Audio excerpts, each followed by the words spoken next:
You've spent your entire life making yourself smaller, and you don't even know you're doing it anymore. It's become so automatic, so woven into the fabric of how you move through the world that the shrinking feels like breathing. You laugh a little quieter in certain rooms. You edit your sentences before they leave your mouth. You feel the impulse to say something true, something real. And then you watch yourself swallow it back down, replace it with something safer, something that won't disturb the careful peace you've learned to maintain. And here's what nobody tells you. The exhaustion you feel isn't from working too hard or sleeping too little. It's from the constant work of translation, of taking who you actually are and converting it into who you think you need to be for every single person you encounter. Drop a comment and let me know where you're watching from, and if this is hitting somewhere deep, somewhere you didn't expect. And if you're ready to stop performing and start living, hit that subscribe button, because what we're about to explore together isn't just information, it's the beginning of coming home to yourself. You know that feeling when you're about to walk into a room and you can feel yourself shift, like there's a version of you that gets activated the moment you cross the threshold. At work, you become the professional one, the capable one, the one who has it together even when you're falling apart inside. With your family, you slip into whatever role was assigned to you decades ago, the responsible one, or the funny one, or the quiet one. And it doesn't matter that you've grown and changed because the role is already written and everyone expects you to play your part. With your friends, you're the supportive one, the listener, the one who holds space for everyone else's problems while carefully rationing how much of your own struggle you reveal. Online, you curate a version of yourself that's just authentic enough to seem real, but filtered enough to be safe. And you've become so good at this curation that sometimes you can't remember what the unfiltered version even looks like anymore. The performance is so seamless now that you've almost convinced yourself it's not a performance at all. You tell yourself this is just being appropriate, being professional, being considerate of others. You tell yourself that everyone does this, that this is just what it means to be a functioning adult in society. And you're not entirely wrong, except that somewhere along the way, the adjusting became abandoning. The adapting became disappearing. You stopped simply modulating your expression and started fundamentally betraying your experience. And the cost of this betrayal is showing up in ways you might not have connected yet. You're tired in a way that sleep doesn't fix. You're anxious in situations that shouldn't create anxiety. You feel disconnected even when you're surrounded by people, like you're watching your own life through glass, present, but not really there. You have moments where you catch yourself in the mirror and feel a strange sense of not quite recognizing the person looking back. Not because you physically changed, but because there's something missing in the eyes, something that used to be there before you learned to hide it. You find yourself saying yes when everything in your body is screaming no, and then resenting the person you said yes to, even though they didn't force you, even though you chose this. Except it doesn't feel like a choice anymore, does it? It feels like obligation, like necessity, like the only option available to someone who learned a long time ago that their real self wasn't acceptable enough. There's a tightness in your chest that you've become so accustomed to that you only notice it in those rare moments when it releases, When you're alone in your car or in the shower or in those few minutes before sleep, and suddenly you can breathe fully. And you realize you've been holding yourself in all day, braced against some invisible threat that never quite materializes but never quite disappears either. Your jaw is clenched more often than not. Your shoulders live somewhere up near your ears. Your stomach is in knots before social situations, even ones that should be enjoyable, because some part of you knows that enjoyment isn't really the goal anymore. The goal is successful navigation, getting through without revealing too much, without making anyone uncomfortable, without dropping the mask even for a moment, because you're not sure what would happen if people saw what was underneath. And here's the thing that makes all of this so insidious. You learned this. You weren't born knowing how to shrink yourself. You came into this world whole and loud and unapologetically yourself. And then the world taught you through 1,000 small moments and a few large ones that your wholeness was too much. Maybe your parents loved you, genuinely loved you, but their love came with conditions you didn't even realize you were agreeing to. Be good and you'll be loved. Be quiet and you'll be safe. Be easy and you won't be abandoned.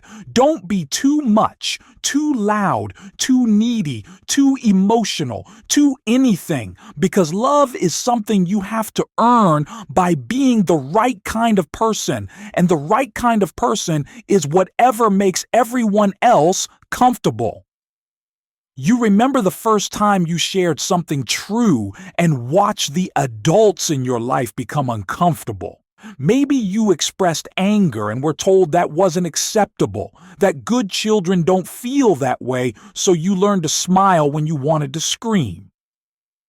Maybe you expressed fear and were told to be brave, to toughen up, that your fear was weakness, so you learned to pretend confidence even when you were terrified. Maybe you expressed sadness and were told to stop being so sensitive, to look on the bright side, that your pain was an inconvenience to others, so you learned to cry alone, in private, where your grief wouldn't burden anyone. Maybe you expressed joy, pure, uncomplicated joy, and were told to calm down, to not get too excited, that your exuberance was inappropriate, so you learned to mute your happiness, to keep your light dimmed so it wouldn't outshine anyone else. Each time you expressed your real experience and received the message that it was wrong, too much, not enough, or simply unwelcome, you made a small adjustment. You learned to read the room, to sense what was wanted, to become what was needed. And this learning was intelligent, truly intelligent, because you were a child and your survival depended on maintaining connection with the people who fed you and sheltered you and kept you alive. The shrinking wasn't weakness, it was adaptation. It was the smartest thing you could have done given the circumstances. The problem is that you're not a child anymore, and the circumstances have changed, but the adaptation is still running, still operating in the background like software you installed so long ago you forgot it was there. So you became fluent in the language of other people's comfort. You learn to sense the slightest shift in someone's energy and adjust yourself accordingly. You developed an almost supernatural ability to know what people wanted from you before they even knew themselves, and you learned to deliver it, to be it, to become it. And this ability served you in some ways. It made you likable, easy to be around, low maintenance. People probably describe you as considerate, as thoughtful, as someone who really listens. And you do listen, with an intensity that sometimes exhausts you because you're not just listening to their words, you're listening for what they need you to be in response, and then you're becoming that in real time without even thinking about it. But here's what's happening beneath the surface, in the parts of you that don't have words yet. Your nervous system learned that authenticity equals danger. Somewhere deep in your biology, in the ancient parts of your brain that are designed to keep you alive, a connection was forged between being yourself and being rejected. And rejection to a child feels like death because it essentially is. A child cannot survive alone. So your system learned to prioritize acceptance over authenticity, connection over congruence, belonging over being. And now, decades later, even though you're an adult who could absolutely survive rejection, even though you have resources and options and the ability to walk away from situations that don't serve you, your nervous system is still operating from that old program. It still believes that showing your real self is dangerous, that shrinking is survival, that the performance is what keeps you safe. This is why you can know intellectually that you should speak up, that you should set boundaries, that you should stop accommodating everyone else at your own expense and still find yourself unable to do it. It's not a failure of willpower or a lack of courage. It's that your body learned something your mind hasn't been able to override. Your body learned that your real self gets you hurt, rejected, abandoned, and even though your mind knows better now, your body is still trying to protect you the only way it knows how, by making you small enough to be safe, quiet enough to be loved, easy enough to be kept. The exhaustion you feel is the cost of this constant translation. Every interaction requires you to assess, adjust, perform, monitor, and maintain. You're running multiple versions of yourself simultaneously, and the processing power this requires is immense. You're translating your actual experience into acceptable expression in real time, all day, every day, and you've been doing it for so long that you might not even realize how much energy it takes until you have one of those rare moments where you don't have to do it, where you're with someone who lets you just be and you feel the relief of it. The way your whole system relaxes, the way breathing becomes easier, and you realize how tense you've been everywhere else. But those moments are rare, aren't they? Because you've surrounded yourself with people and situations that require the performance, and you've become so good at the performance that people don't even know. They're not getting the real you. They think they know you. They think you're close, and maybe you are close. As close as you can be while still maintaining the translation, but there's a part of you that remains hidden, protected, locked away, and that part is getting smaller and quieter, not because it's dying, but because you keep telling it that it's not safe to come out, that the world can't handle it, that people will leave if they see it. And you might be thinking right now that this is just how life is, that everyone does this, that this is simply what maturity looks like.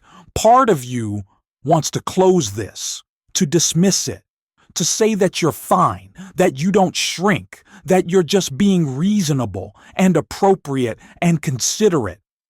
And I want you to notice that reaction, that immediate move to defend the status quo, because that's the shrinking talking. That's the part of you that learned to make excuses for your own disappearance, to rationalize the betrayal, to call it something else, something more acceptable. There are 5 signs that you're done shrinking. 5 indicators that you've reached the limit of how small you can make yourself, and these signs are your organism, your actual living body and psyche, trying to tell you that something has to change. These aren't weaknesses or failures, these are your health trying to break through your defenses. These are the actualizing tendency, the pull toward wholeness that exists in every living thing, pushing against the constraints you've built around it. The first sign is that you feel exhausted by interactions that should energize you. You used to be able to go to social gatherings, to work events, to family dinners, and come away feeling connected and alive. Now you come away feeling drained, depleted, like you've run a marathon while standing still. You need hours or days to recover from what should have been enjoyable experiences. You find yourself canceling plans, making excuses, choosing isolation, not because you don't want connection, but because the cost of connection, the energy required to maintain the performance, has become too high. Your body is telling you something. It's telling you that the gap between who you are and who you're pretending to be has become so wide that bridging it is exhausting you. It's telling you that the translation work is taking more than you have to give. It's telling you that you're done, even if your mind hasn't caught up yet. The second sign is that you feel resentful toward people who haven't actually wronged you. You say yes when you mean no, and then you resent the person who asked. You accommodate someone's needs, and then you feel angry that they needed accommodation. You give and give and give, and then you feel bitter that people keep taking, even though you never told them to stop, even though you never set a boundary, even though you offered freely. This resentment is a message. It's your real self, the one you've been suppressing, trying to get your attention. It's saying that the cost of keeping everyone else comfortable is too high, that you can't keep abandoning yourself for the sake of others, that something has to change. The resentment isn't the problem. The resentment is the alarm bell, and you've been hitting snooze on it for years. The third sign is that you've lost touch with what you actually want. Someone asks you what you want for dinner, where you want to go, what you want to do, and you draw a blank. You've become so practiced at sensing what others want and adjusting to it that you've lost access to your own preferences. You might not even notice this one because you've gotten good at disguising it, at saying, "I'm fine with whatever," or "I don't really care," or "What do you want?" But underneath that flexibility is a disconnection from your own organismic experience, from the wisdom of your own body that knows what it wants, what it needs, what feels right. You've overridden it so many times that it's stopped sending clear signals. It's like you've muted your own internal guidance system because listening to it was too painful when you couldn't act on it anyway. The fourth sign is that you feel like you're watching your own life rather than living it. There's a sense of disconnection, of dissociation, like you're going through the motions but not really present. You have conversations where you hear yourself saying things and you're not even sure you mean them. You make decisions that don't feel like your decisions. You have relationships that don't feel fully real because the person they're relating to isn't fully you. You're there, but you're not there. You're present, but you're absent. And this dissociation isn't a disorder, it's a strategy. It's how your psyche protects you from the pain of constant self-betrayal. If you're not fully present, then it doesn't hurt as much when you abandon yourself. If you're watching rather than living, then you don't have to feel the full weight of what you're giving up. The fifth sign is that you have moments of rage that seem disproportionate to the trigger. Something small happens, something that shouldn't be a big deal, and you feel a surge of anger that shocks you with its intensity. Someone makes a minor request and you want to scream. Someone offers unsolicited advice and you feel fury rising in your chest. Someone assumes they know what you need and you want to burn everything down. This isn't about the small thing. This is about the accumulation of every time you've shrunk, every time you've accommodated, every time you've made yourself small for someone else's comfort. This is your real self, the one that's been compressed and contained and controlled for years, trying to break through. This is the pressure that builds when you keep pushing something down, and it has to come out somewhere, somehow, even if it comes out sideways, even if it comes out at the wrong person, even if it comes out in ways that make you feel ashamed afterward. Let me tell you about Sarah. That's not her real name, but her story is real, and it might sound familiar. Sarah was 37 years old and worked as a project manager at a tech company. She was good at her job, the kind of good that gets you promoted but also gets you more work because you're reliable, you deliver, you don't complain. She had friends, a partner, a life that looked successful from the outside. And she was dying inside slowly, in a way she couldn't articulate even to herself. Sarah came to therapy because she was having panic attacks before work meetings. Not all meetings, just the ones where she had to present, where she had to take up space, where she had to be visible. She told me she didn't understand it because she was competent. She knew her material. She had no reason to be anxious, but her body knew something her mind was trying to ignore. Her body knew that visibility was dangerous, that taking up space meant risking judgment, that being seen meant being vulnerable to rejection.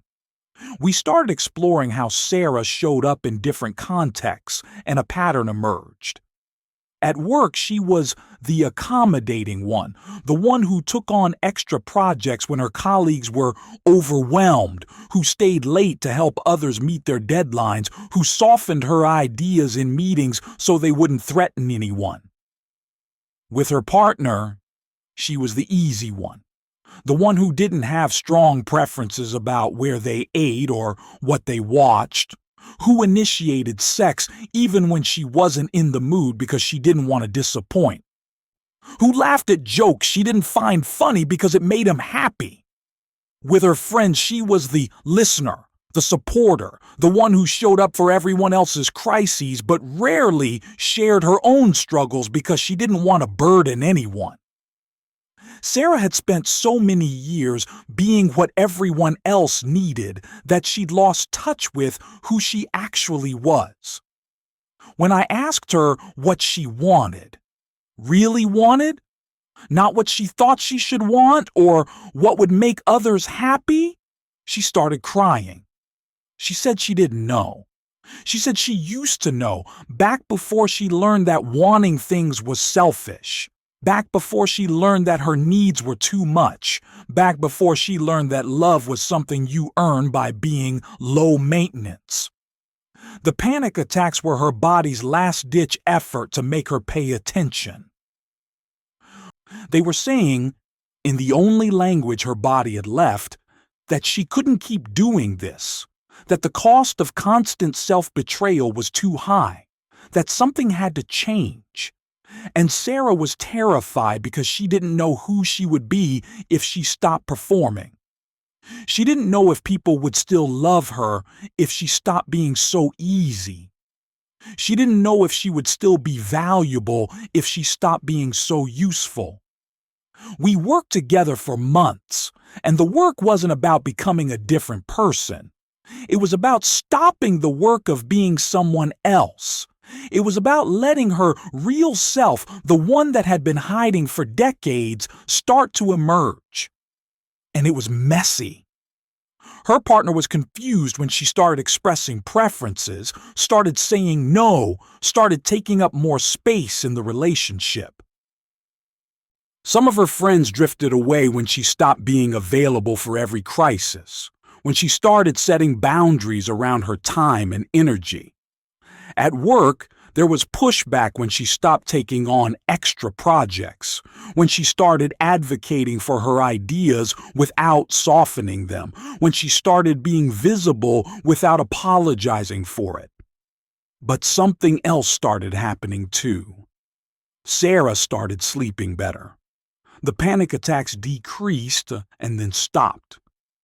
She started feeling present in her own life, like she was living it rather than watching it. She started experiencing moments of joy that felt real, not performed.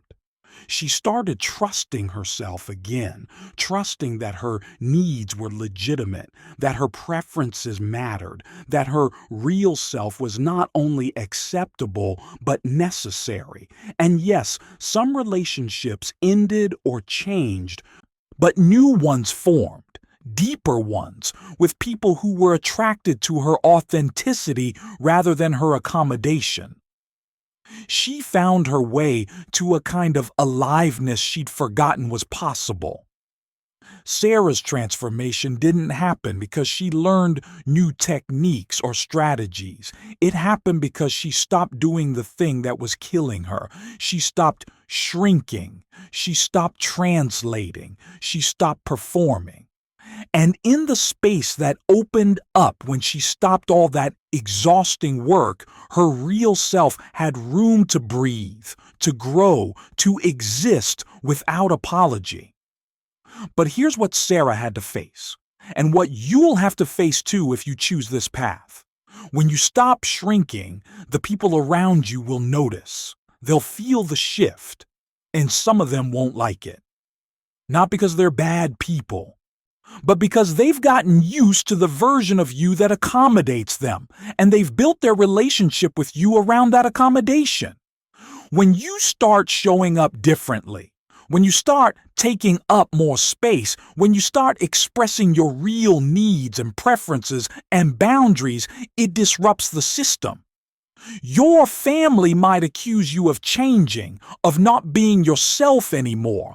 And the irony is that you're actually becoming yourself for the first time in years. But they can't see that because they've never known your real self. They've only known the performance. Your partner might feel threatened or confused because the dynamic you've established is shifting. And even if that dynamic wasn't healthy, it was familiar, and humans crave familiarity even when it hurts.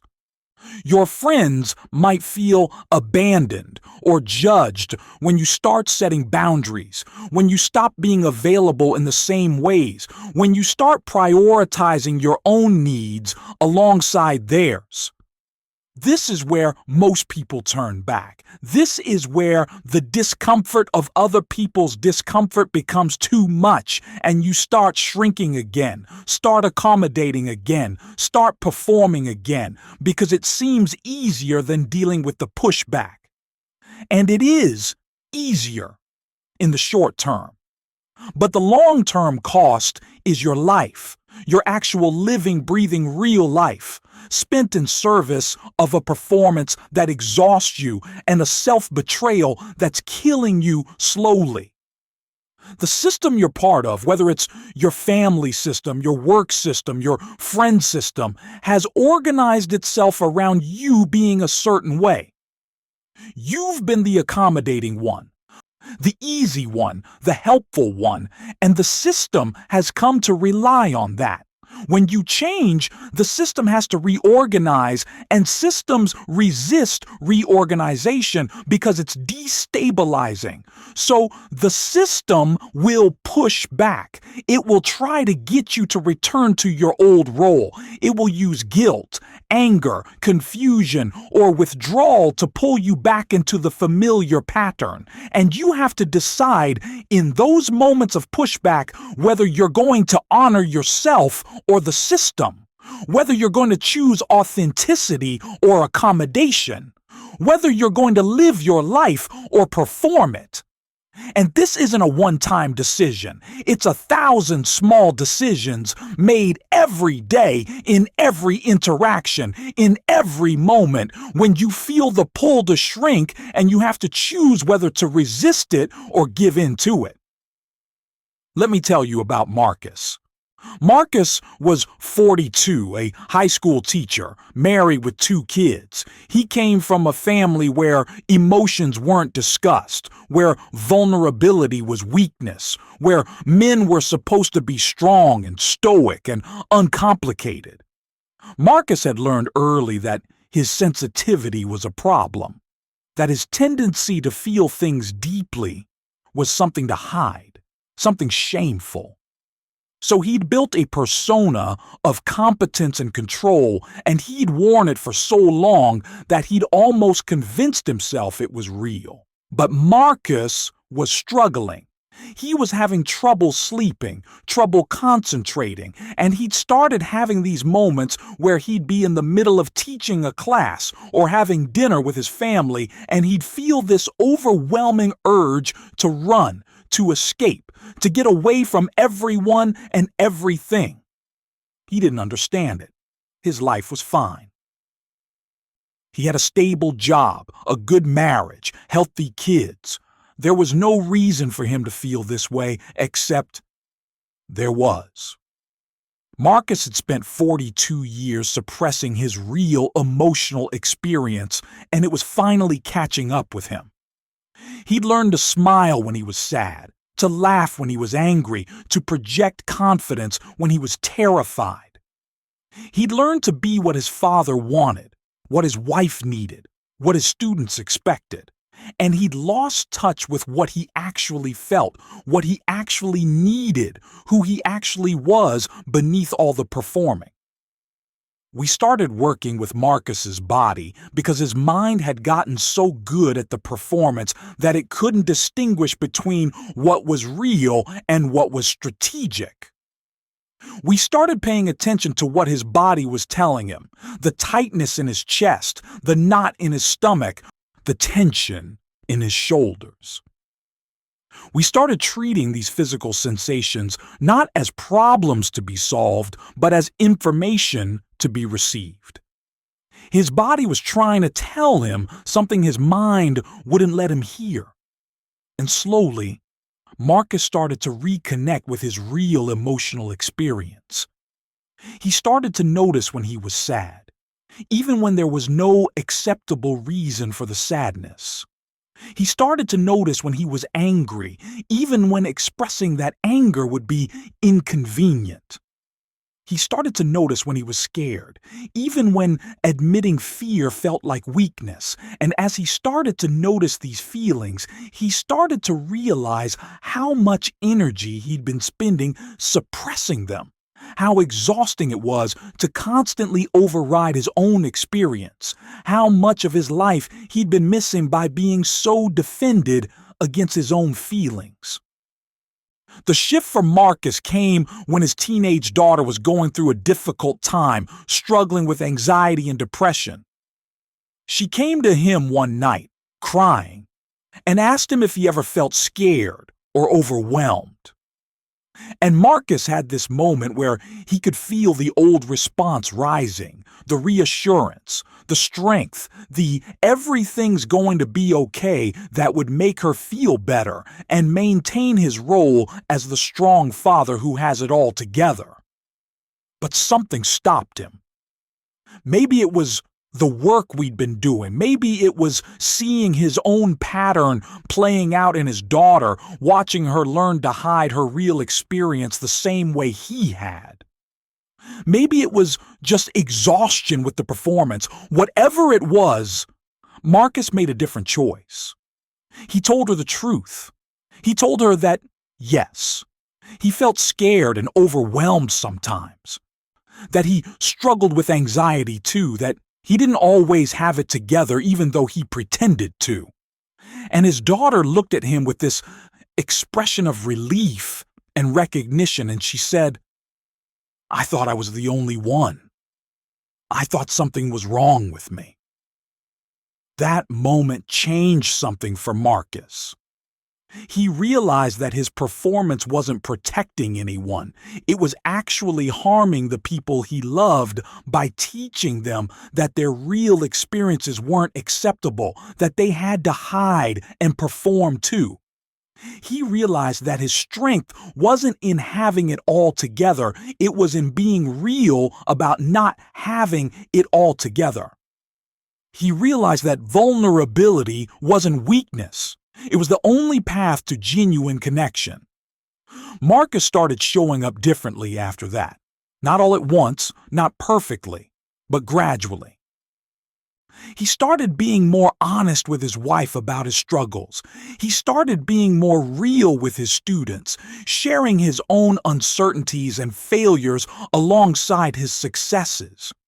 He started being more present with his kids, not as the father who had all the answers, but as a human being who was figuring it out alongside them. And his relationships deepened.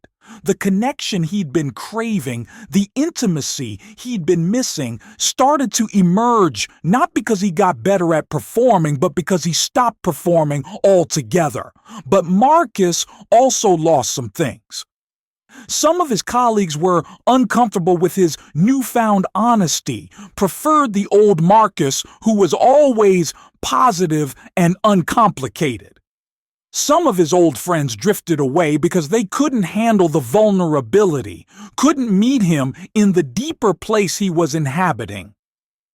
His father was disappointed, felt that Marcus was being weak, was setting a bad example for his kids. And Marcus had to grieve these losses, had to accept that choosing authenticity meant losing some relationships that were built on performance. The thing about stopping the shrinking is that it requires you to accept loss. Not everyone will be able to meet you in your authenticity. Not everyone will be comfortable with your real self. Some people are only interested in the version of you that serves them, that makes them comfortable, that asks nothing of them. And when you stop being that version, when you stop shrinking to fit their needs, they'll leave or push back or try to guilt you into returning to the old pattern. And you have to let them. You have to be willing to lose relationships that require your self-betrayal. You have to be willing to disappoint people who can only love a performance. You have to be willing to be misunderstood, to be called selfish or difficult or change, because the alternative is spending your entire life being someone you're not. And that's not a life. That's a slow death. There's something happening in you right now as you read this, and I want you to notice it. There's a part of you that's recognizing itself in these words, that's feeling seen in a way that might be uncomfortable or emotional or both. And there's probably another part of you that's resisting, that's coming up with reasons why this doesn't apply to you, why your situation is different. Why you have to keep shrinking because of your circumstances or your responsibilities or the people who depend on you. Both parts are real. Both parts deserve to be heard. The part that's recognizing itself is your real self, the one that's been waiting for permission to exist. The part that's resisting is your protective self, the one that learned to keep you safe by keeping you small. And the work isn't to get rid of the protective part, it's to thank it for its service and gently let it know that you don't need that kind of protection anymore, that you're strong enough now to handle the consequences of being real. Your body knows what your real self wants, what it needs, what feels aligned. Your body has been trying to tell you through exhaustion, through anxiety, through physical symptoms, through that tightness in your chest and that knot in your stomach and that sense of disconnection. Your body has been sending you messages that something is wrong, that you can't keep living like this, that the cost of the performance is too high. And you've been ignoring these messages or medicating them or pushing through them because you didn't know what else to do, because stopping the performance felt more dangerous than continuing it. But your body is wiser than your mind in this way. Your body hasn't been conditioned by the same messages about what's acceptable and what's not. Your body just knows what's true. It knows when you're in alignment and when you're not. It knows when you're being authentic and when you're performing. It knows when you're honoring yourself and when you're betraying yourself. And it's been trying to guide you back to yourself, back to wholeness, back to congruence through every symptom and signal and sensation. This pull toward wholeness, this drive toward authenticity exists in every living thing. A plant grows toward light even when obstacles are in the way. A river finds its path to the ocean even when rocks try to block it. And you have this same tendency, this actualizing tendency, pulling you toward your real self, toward authenticity, toward congruence, toward being who you actually are rather than who you think you need to be. The struggle isn't creating this tendency. It's there already, built into your organism. The struggle is stopping your resistance to it, stopping the ways you've been fighting against your own nature, stopping the performance that's blocking your own growth. Every symptom you're experiencing, every struggle, every moment of exhaustion or anxiety or disconnection is actually this tendency trying to break through. It's your health trying to emerge. It's your wholeness trying to assert itself. It's your real self saying in the only language it has left that you can't keep doing this, that something has to change, that it's time to stop shrinking and start expanding into who you actually are. And I know this is scary. I know that choosing authenticity when you've spent your whole life performing feels like jumping off a cliff. I know that the idea of losing relationships or disappointing people or being seen as difficult or changed feels overwhelming. I know that your protective parts are probably screaming right now, listing all the reasons why you can't do this, why you have to keep shrinking, why being real is too risky. But here's what I want you to understand. You're already losing. You're already paying a price.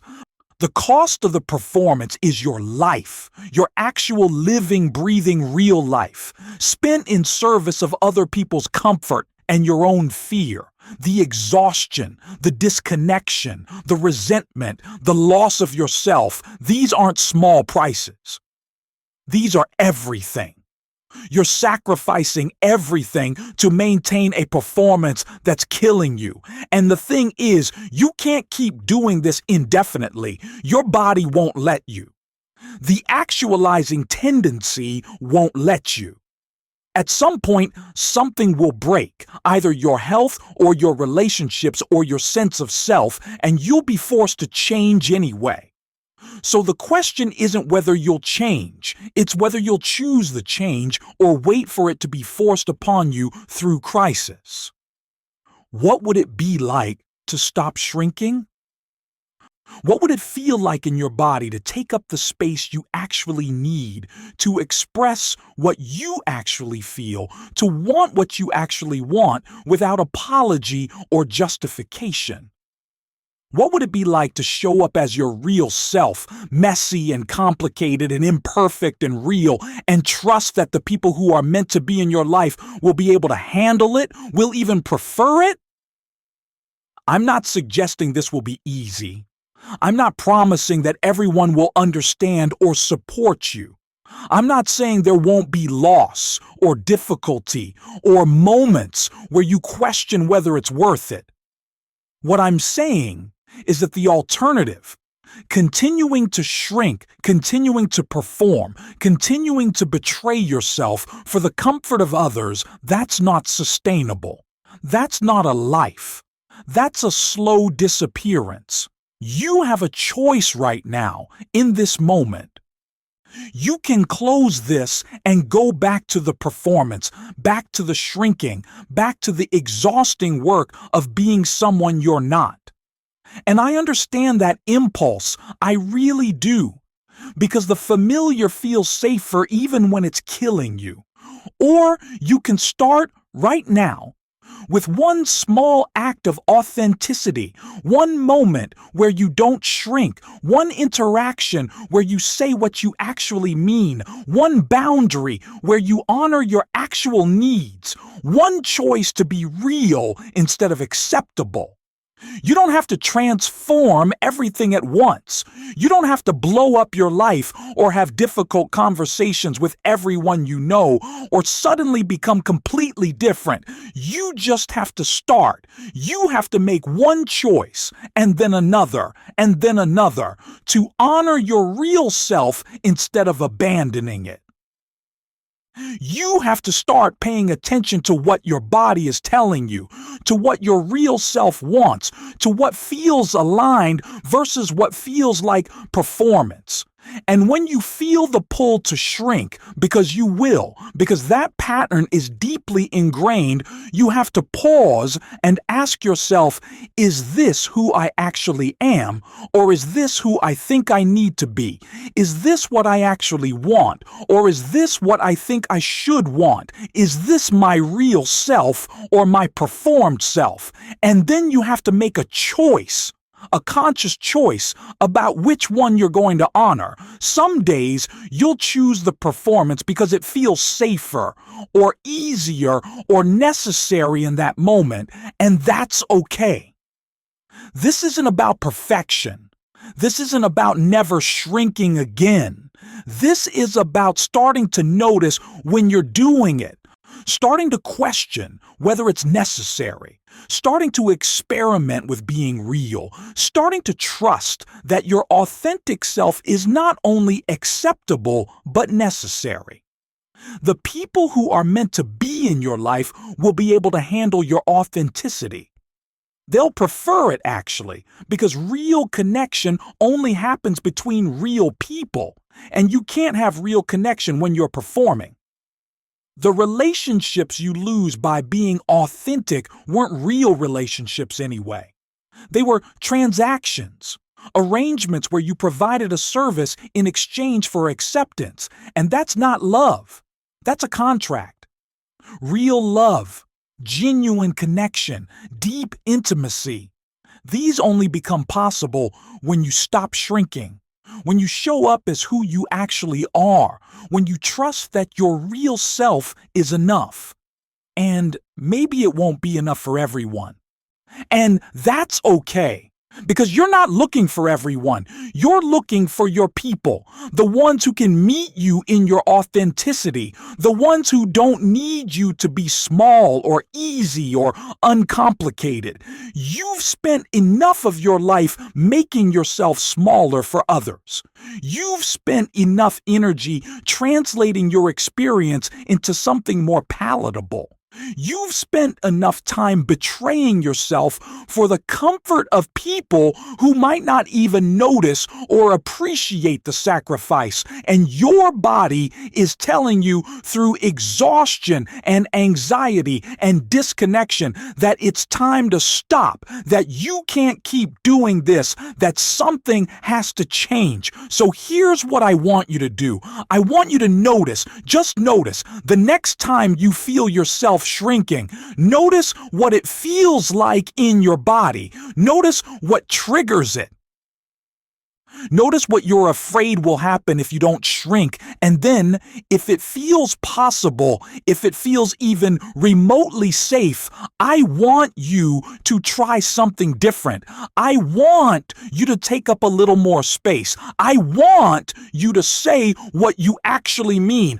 I want you to express what you actually feel just once, just as an experiment, just to see what happens. And notice what happens in your body when you do.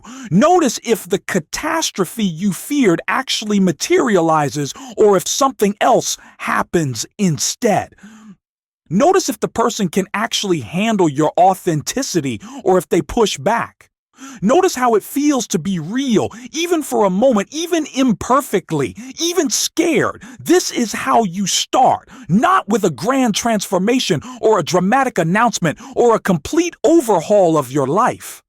You start with one moment of authenticity, and then another, and then another. You start trusting that your real self deserves to exist, deserves to take up space, deserves to be seen and heard and known. You start believing that you don't have to earn love through performance, that your worthiness isn't conditional, that you're acceptable exactly as you are. And slowly, gradually, with practice and patience and probably some setbacks, you start to remember who you were before you learned to shrink. You start to reconnect with the parts of yourself you've been hiding. You start to feel alive in a way you'd forgotten was possible.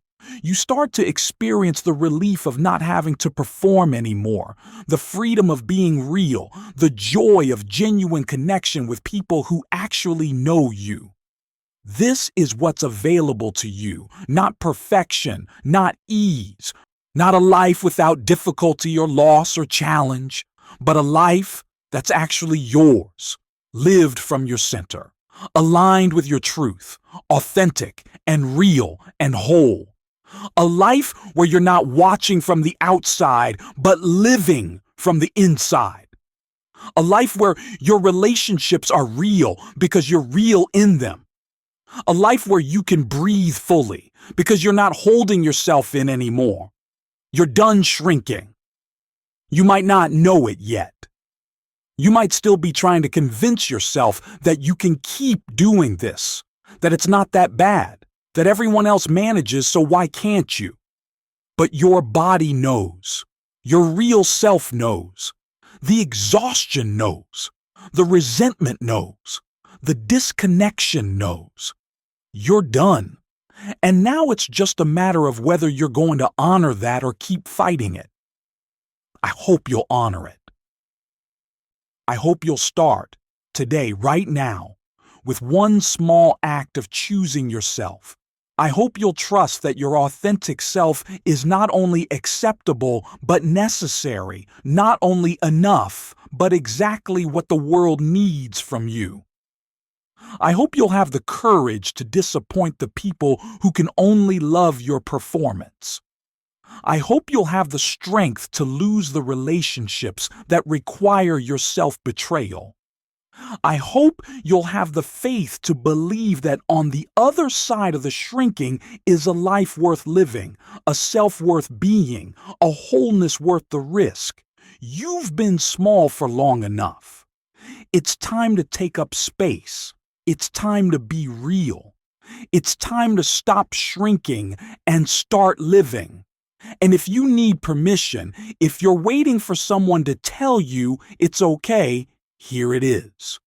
You're allowed to be yourself, fully and completely and unapologetically yourself, and anyone who can't handle that isn't your people, and that's okay, because your people are out there waiting to meet the real you, and they can't find you while you're hiding behind a performance. Stop shrinking. Start living. Your real self has been waiting long enough.